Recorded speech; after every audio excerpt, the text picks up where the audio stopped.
كل بدعة ضلالة وكل ضلالة في النار.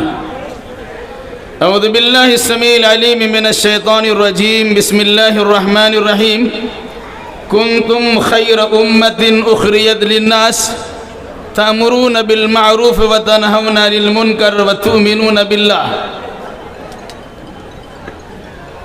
سبحانك لا علم لنا إلا ما علمتنا إنك أنت العليم الحكيم. رب اشرح لي صدري ويسر لي أمري واحلل عقدة من لساني يفقهوا قولي. رب زدني علما.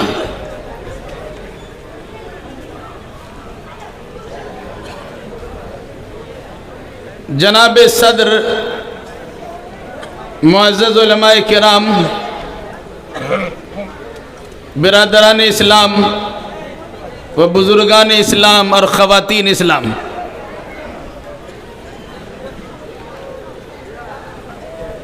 کلکتہ میں جامع مسجد اہل حدیث مصری گلی کے نام سے بہت ہی مشہور ایک مسجد ہے. اکثر و بیشتر لوگ وہاں جاتے رہتے ہیں. اس مسجد میں 35 سال سے امام ہوں. شہر کلکتہ میں اس مسجد کے ذریعے سے کتاب و سنت یعنی قرآن و حدیث کی دعوت کا ایک بہترین موقع ہمیں ملا. اسی تجربات کی روشنی میں اپنے بھائیوں سے، علماء سے اور طلباء سے، ذمہ داران سے بالکل ہی مختصر چند باتیں کرنا میں مناسب سمجھتا ہوں.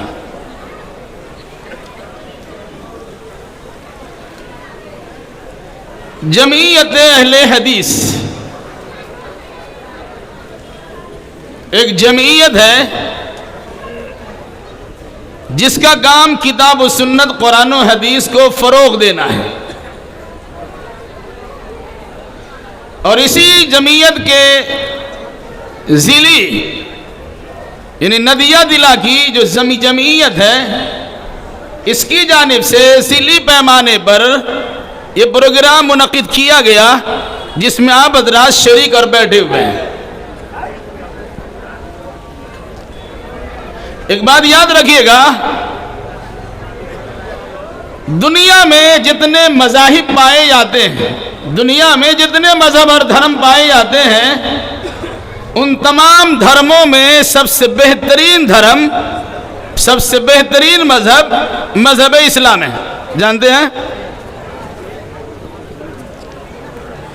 اسی انداز سے مذہب اسلام کے ماننے والوں میں جتنے بھی مسلک ہیں، جتنے بھی مشرب ہیں، جتنے بھی طریقہ کار ہیں، ان تمام مسلکوں میں سب سے بہترین مسلک اہل حدیث ہے.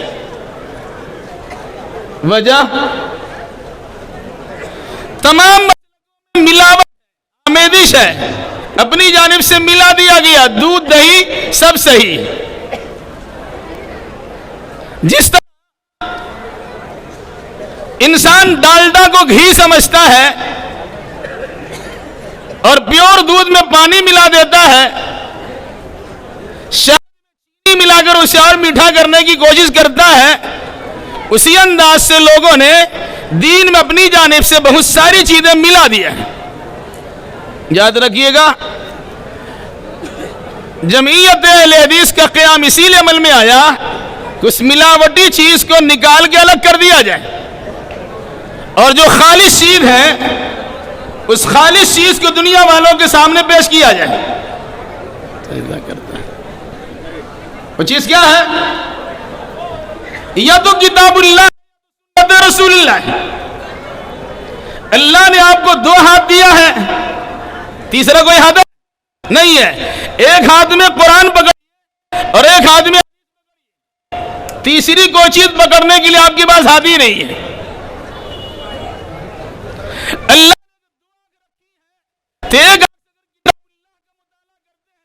دوسری رسول اللہ آپ کے پاس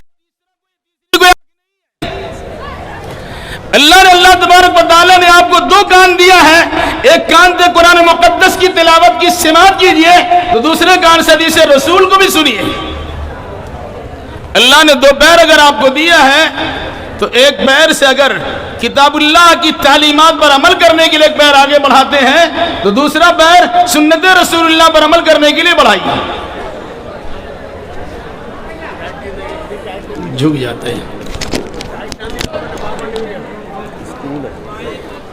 اس لیے جمعیت اہل حدیث اپنا یہ کام شروع سے کر دی، یا تو کتاب اللہ کو پہنچائے جائے یا سنت رسول اللہ کو پہنچائے جائے۔ اور یاد رکھیے گا، مسلمانوں کی شان قرآن نے یہ بتلائی ہے، کنتم خیر امت اخرجت للناس، اے لوگو تم سب سے بہتر امت ہو۔ کس لیے؟ کہ تم اپنے لیے پیدا نہیں کیے گئے ہو، تم دوسروں کے لیے پیدا کیے گئے ہو۔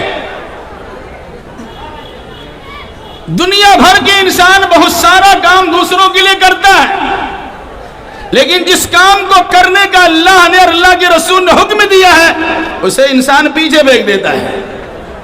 وہ کرنے کا کام کیا ہے؟ تأمرون بالمعروف وتنہون عن المنکر وتؤمنون باللہ۔ تین کام آپ کا ہے، اس میں سے ایک کام آپ کے لیے اپنے خود ہے، اور اس خود کا عمل کرنے کے بعد دو کام آپ کی ذمہ لگایا گیا ہے۔ تؤمنون باللہ، آپ اللہ پر ایمان لائیے، یہ آپ کا اپنا کام ہے، لیکن دوسروں کے لیے آپ کو اٹھایا گیا۔ تأمرون بالمعروف وتنہون عن المنکر، معروف بھلی بات بھلا کام کا حکم دیتے ہو، منکر بری بات اور برا کام سے منع کرتے ہو۔ میرے بھائیوں، مسلمانوں نے جب ان تین کاموں کو کیا تو معمولی تعداد میں ہونے کے باوجود دین کو بلندی ملی، دین کو پھیلایا گیا، دین کی نشر و اشاعت ہوئی۔ اور جب مسلمانوں نے اس کام کو چھوڑ دیا تو بڑی تعداد میں ہونے کے باوجود ان کا کام رکا ہوا ہے، یا کہہ لیجئے اس کے خاطر خواہ فائدے نظر نہیں آتے۔ اگر آپ چاہتے ہیں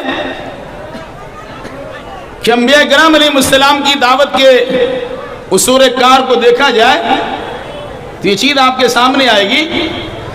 جو کتاب قرآن مجید کے نام سے آپ کے پاس موجود ہے، اس کتاب نے دعوت کے مسئلے کو بے انتہا انداز میں بیان کیا ہے،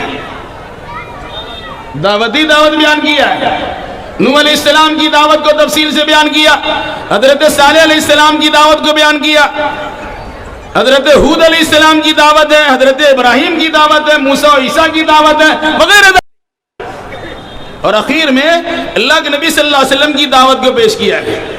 ہم اہل حدیث ہیں، ہماری ذمہ داری بنتی ہے کہ جو کام اللہ کے نبی صلی اللہ علیہ وسلم نے جس انداز میں کیا ہے ہم اس کام کو ضرور کریں گے، تبھی اہل حدیث کہلانے کا حق رکھتے ہیں۔ اور اگر ایسا نہیں کرتے تو یہ اہل حدیث نام ہمیں مناسب نہیں معلوم ہوتا۔ میرے بھائیوں، اس پر خصوصی توجہ دیئے۔ دوسری بات، صحابہ کرام جن کے سامنے اللہ کے نبی صلی اللہ علیہ وسلم نے دین پیش کیا تھا، جن صحابہ کے نتیجے میں دنیا والوں تک دین پہنچا، ان کا طریقہ کار کیا تھا؟ سمعنا واطعنا، ہم نے سن لیا اور ہم نے مان لیا، ہم نے سن لیا اور ہم نے گردن جھکا دی۔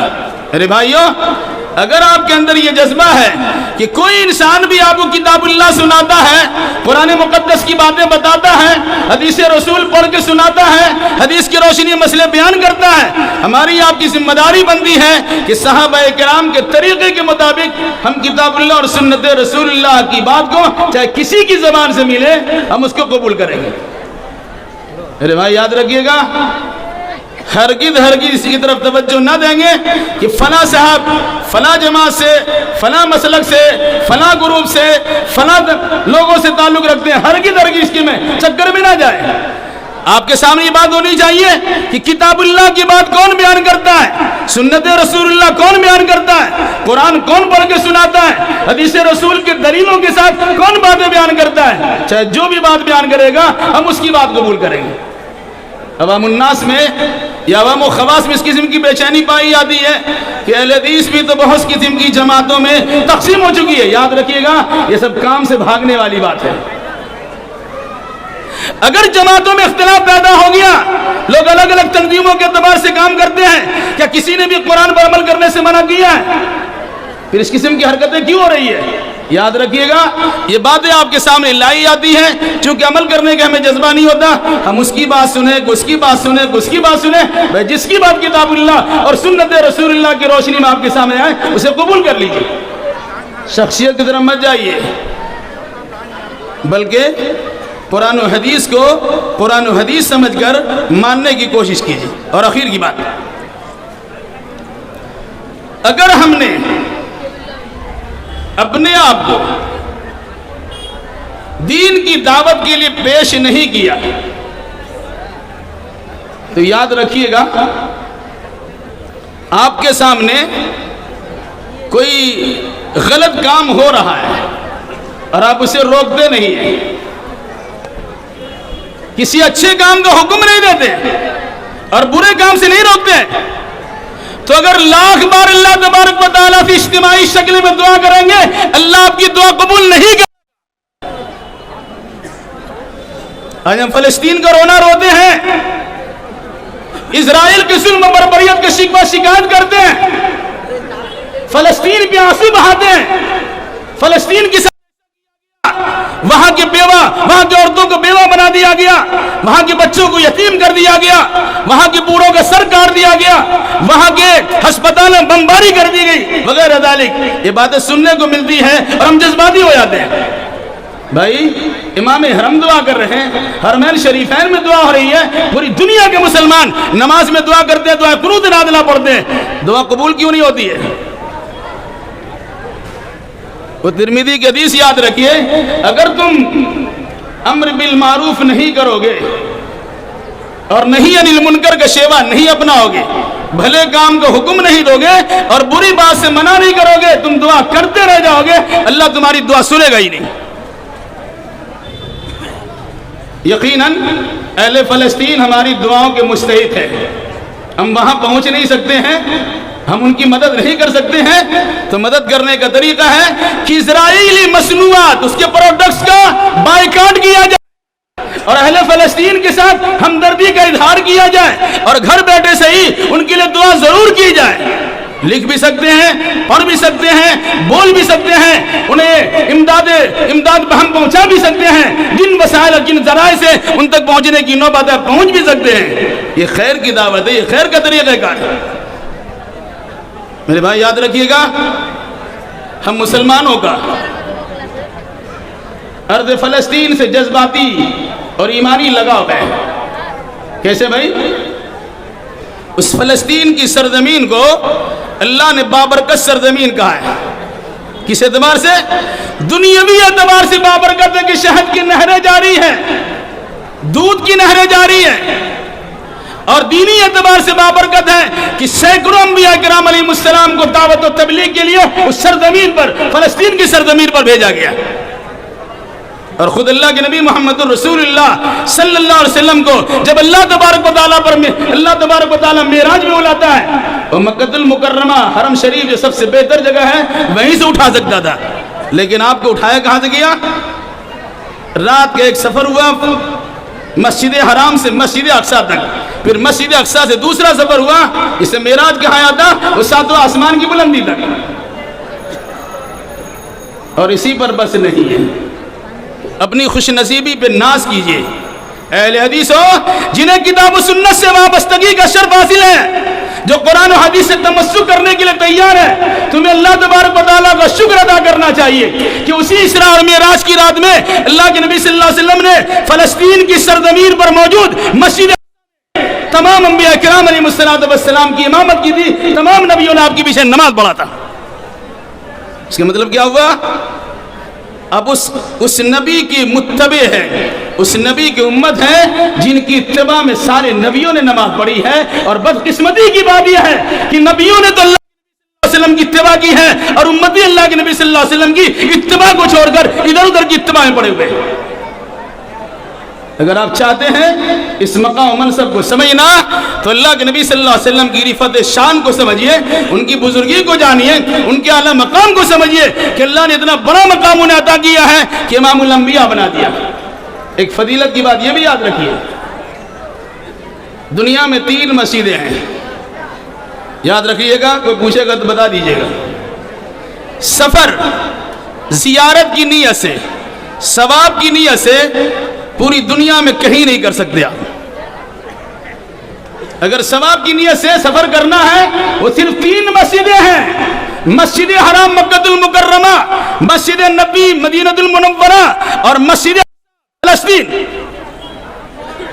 ان 3 مسجدوں کا سفر آپ کریں گے۔ کیوں کریں گے بھائی؟ ان 3 مسجدوں کو 3 نبیوں نے بنایا۔ بھائی افسوس یہ ہے کہ فلسطین کے مقدس ہونے کا تذکرہ کرتے ہوئے لوگ کہتے ہیں کہ وہاں انبیاء کرام علیہ السلام کی قبریں۔ میں یہ کہنا قبروں کا تذکرہ نہ کرو بلکہ تذکرہ کرو کہ انبیاء کرام علیہ السلام کی دعوت و تبلیغ کا مرکز ہے وہ سرزمین، مانے دعوت و تبلیغ وہاں سے کی ہے۔ ابراہیم علیہ السلام وہی ہے، حضرت اسحاق وہی ہے، حضرت یعقوب وہی ہے، حضرت یوسف وہی ہے، حضرت داؤد وہی ہے، حضرت سلیمان وہی ہے، حضرت موسیٰ وہی ہے، حضرت زکریا وہی ہے، حضرت یحییٰ، حضرت عیسیٰ وہی ہے، اور بہت سارے انبیاء کرام علیہ السلام ہیں۔ اس مناسبت سے اس کی فضیلت مانیے کہ فلسطین کی سرزمین وہ ہے جہاں سینکڑوں انبیاء کرام علیہ السلام دعوت و تبلیغ کے لیے مبعوث کیے گئے تھے۔ ہم ان کی قبر کو یاد کرتے ہیں اور ان کی پوری زندگی کی دعوت و تبلیغ کو چھوڑ دیتے ہیں۔ کم از کم آپ کی تو ذمہ داری ہے۔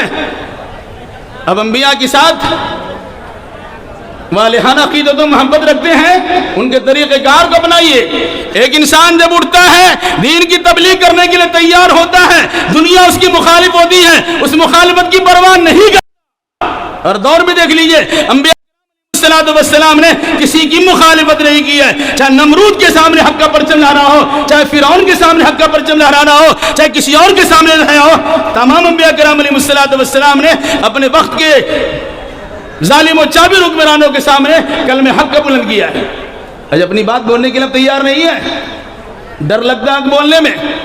اس لیے میرے بھائیوں، میں علماء سے خصوصاً گزارش کرتا ہوں اور جمعیت کی ذمہ داران سے بطور خاص گزارش کرتا ہوں، آپ جمعیت کے عہدہ و منصب پر فائد ہیں، صرف اس لیے نہیں کہ آپ کو عہدہ مل گیا ہے، آپ کو منصب مل گیا ہے، آپ کو نظامت مل گئی ہے، آپ کو عمارت مل گئی ہے، آپ کو سرداری مل گئی، ہرگز نہیں، یہ تو آپ کا کام ہی نہیں ہے۔ مل جائے تو الحمدللہ، نہیں ملے تب بھی ایک مسلمان ہونے کی حیثیت سے آپ کا کام ہے، آپ کی ذمہ داری، آپ کی ذمہ یہ لگا کہ اللہ کے نبی صلی اللہ علیہ وسلم کی امت ہے تو اللہ کے نبی صلی اللہ علیہ وسلم کی اقتداء اس میں تو کیجئے۔ رفع الیدین میں لڑتے ہیں، آمین بالجہر پہ لڑتے ہیں، پاؤں چیر کے نماز پڑھنے میں لڑتے ہیں، کندھے سے کندھے ملانے پہ لڑتے ہیں، کہ اللہ کے نبی صلی اللہ علیہ وسلم کی دعوت و تبلیغ یاد نہیں آتی؟ کہ اللہ کے نبی صلی اللہ علیہ وسلم نے طائف کی بازار میں مار نہیں کھایا تھا، بدن لہو لہان نہیں ہوا تھا، مکہ کی سرزمین پر اس کی سنگلاخ وادی میں اللہ کے نبی صلی اللہ علیہ وسلم کو حالت سجدہ میں اونٹ کی اوجریاں ان کے گردن پہ ڈالی نہیں گئی تھی؟ کیوں ڈالی گئی تھی؟ کبھی آپ نے غور کیا کیوں ڈالی گئی تھی؟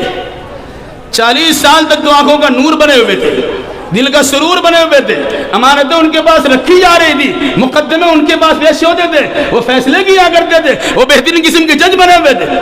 لیکن جس دن آپ نے زبان کھولی ہے قولوا لا الہ الا اللہ تفلحوا تملکوا رب العجم، جس دن آپ نے کہا لوگوں کہو اللہ کی سوا عبادت کے لائق کوئی نہیں ہے، کامیاب ہو جاؤ گے رب، جب دونوں کے مالک ہو جاؤ گے، اسی دن لوگ مخالف ہو گئے۔ جنہوں نے آپ کی ولادت کی خوشی منائی تھی اسی نے سب سے پہلے انکار کیا، اللہ نے اس کا جواب دے دیا۔ چچا ابو لہب نے کیا کہا تھا؟ تبا لک یا محمد لہذا جمعتنا، محمد تمہارا ستیہ ناس، اسی لیے جمع کیے تھے۔ اللہ نے اس کے جواب دیا، تبت یدا ابی لہب و تب، پوری سورہ پڑھ جائیے. ابو لہب کے دونوں ہاتھ ٹوٹ گیا اور وہ تباہ و برباد ہو گیا. کیوں؟ اس انسان نے اللہ کے نبی صلی اللہ علیہ وسلم کی مخالفت کی تھی. تو جو انسان رسول کی مخالفت کرتا ہے، ان کی شان میں گستاخی کرتا ہے، ان کی دعوت و تبلیغ کی راہ میں رکاوٹ ڈالتا ہے، ایسے انسان کو ابو لہب عبرت نہ، ابو لہب جیسی عبرت والی. اور اگر کوئی انسان اللہ کے نبی صلی اللہ علیہ وسلم کے طریقے کو اپناتا ہے، وہ صدیق کا مقام پاتا ہے، وہ فاروق کا مقام پاتا ہے، وہ عثمان کا مقام پاتا ہے، وہ حیدر کرار علی کا مقام پاتا ہے، وہ صحابہ کرام کا مقام پاتا ہے. آج ہم صحابہ کرام کے نام پہ جیتے ہیں، صحابہ کرام کے نام پہ جیتے ہیں. فلاں صحابی نے کیا، فلاں صحابی نے کیا. پیدرم سلطان کو میرا باپ بادشاہ تھا، آپ فقیر کیوں بنے ہوئے ہو؟ انبیاء کرام علیہ السلام کی امت ہے، اللہ کے نبی صلی اللہ علیہ وسلم کی بطور خاص امت ہے. ہماری آپ کی ذمہ داری بنتی ہے کہ جو کام 23 سالہ نبی زندگی میں اللہ کے نبی صلی اللہ علیہ وسلم نے کیا تھا وہ کام کریں.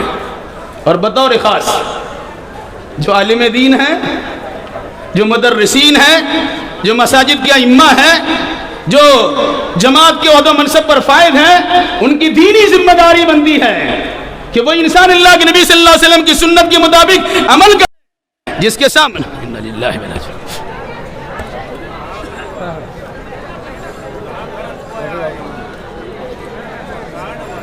چلیں ختم کر دیجیے. آخر دعوانا الحمدللہ رب العالمین.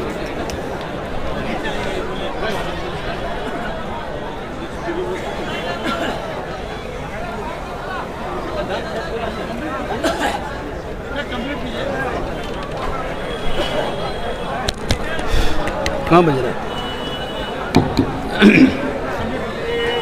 جی میرے بھائیوں، ہو سکتا ہے کہ شیطان کی طرف سے رکاوٹ ڈالی گئی ہو کہ دین کی تبلیغ سے متعلق انسان کو ابھارا جا رہا ہے، اس کے جذبے کو سرد کر دیا جائے، اس لیے اس پہ توجہ دینے کی ضرورت نہیں ہے.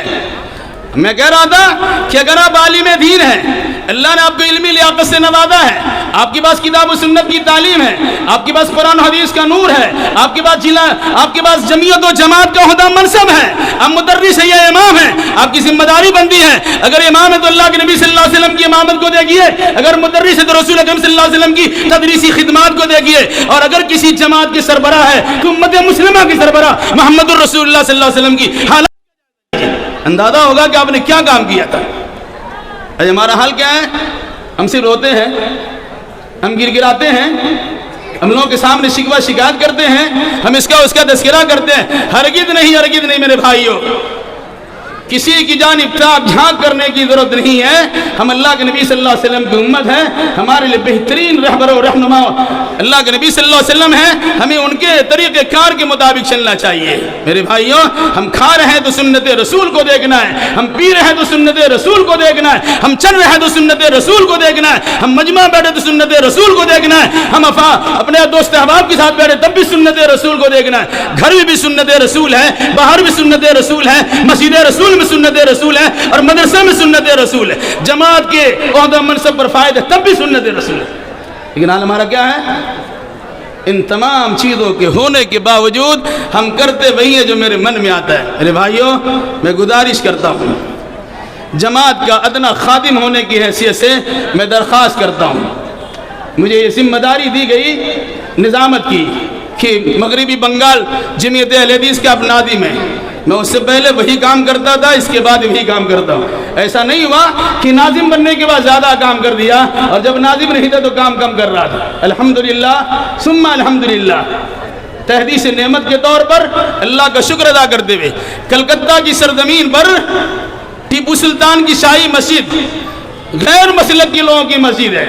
الحمدللہ آپ کا یادنا خادم 29 سالوں سے درس قرآن پیدر سے قرآن دیتا چلا رہے. ایک مرتبہ پورا قرآن ترجمہ تفسیر کے ساتھ ختم کیا، پھر دوبارہ ترجمہ تفسیر چل رہی ہے. 17واں سپارہ سورہ انبیاء کی دعوت و تبلیغ، سورہ انبیاء. یہ تو اللہ تبارک و تعالیٰ کا کرم ہے. یعنی اپنی جماعت میں بولنے کی اجازت نہیں ہے، یا غیر جماعت کے سینے پر بیٹھ کر اور مرکزی جگہ پر بیٹھ کر شاہی مسجد میں اس کے کرسی پر یا اس کے لگائے ہوئے تخت پر بیٹھ کر اللہ کے فضل و کرم سے کتاب اللہ اور سنت رسول اللہ کی بے لاکھ ترجمہ تفسیر کی جاتی ہے. اللہ تبارک و تعالیٰ کرم ہے. مطلب کیا ہوا؟ اب کرنے کے لیے آئیے گا، اللہ راستہ ہموار کر دے گا، اور نہیں کرنا چاہیں گے تو راستہ ہموار بھی مسدود ہو جائے گا، بند ہو جائے گا، پھر آپ کسی کام کا نہیں رہیں گے۔ اس لیے میری گزارش احباب جمعیت سے، اس کے ذمہ داران سے، ائمہ مساجد سے، مدارس کے مدرسین سے، اب اس چکر میں کبھی نہ جائیں کہ آپ کی امامت اور آپ کا مدرسہ کسی کے چندے پر چلتا ہے، ہرگز ہرگز نہ جائے۔ دعوت و تبلیغ کا فریضہ اپنائیے، اللہ اپنی جانب سے خیر کے دروازے کھول دے گا۔ انبیاء والسلام نے دعوت و تبلیغ کا فریضہ انجام دیا، پھر اس کے بعد کون سا دنیاوی کمانے کا کام کی اندازہ لگائیے؟ کوئی کام کیا؟ عمر فاروق نے، حضرت ابوبکر صدیق نے، حضرت عثمان نے، حضرت علی نے خلافت سنبھالی۔ روٹی کا مسئلہ کہاں سے حل ہوا؟ بیت المال سے کیا گیا۔ کیوں دیا گیا بھائی؟ آپ دنیا بھر کے کام کاج میں مشغول نہ ہوئیے، بلکہ جو ذمہ داری دی گئی ہے، جو عہدہ آپ کو دیا گیا ہے، جس منصب پر آپ کو فائز کیا گیا ہے، بطور خاص آپ اسی کو کام ملائیے۔ اس لیے میں گزارش کرتا ہوں کہ اللہ تبارک و تعالیٰ نے اگر آپ کو توفیق دی ہے اور موقع دیا، موقع منصب دیا ہے، اب اس کو استعمال میں لائیے اور اپنے آپ کو اللہ کے نبی صلی اللہ علیہ وسلم کی سنت کا پرچارک بنا کے پیش کیجئے، کتاب اللہ کا مفسر بنا کے پیش کیجئے، سنت رسول اللہ کا شارح بنا کے پیش کیجئے، مذہب اسلام اور دینی تعلیمات اور اس کی دینی شریعت کے وضاحت کرنے والا بنا کے پیش کیجئے۔ اللہ ہمیں بھی، آپ کو بھی اور جملہ مسلمانوں کو بھی کتاب اللہ اور سنت رسول اللہ سے مکمل رہنمائی حاصل کرنے کی توفیق عطا نصیب فرمائے۔ اقول قولی ھذا واستغفر اللہ لی ولکم ولسائر المسلمین وآخر دعوانا ان الحمد للہ رب العالمین والسلام علیکم ورحمۃ اللہ وبرکاتہ۔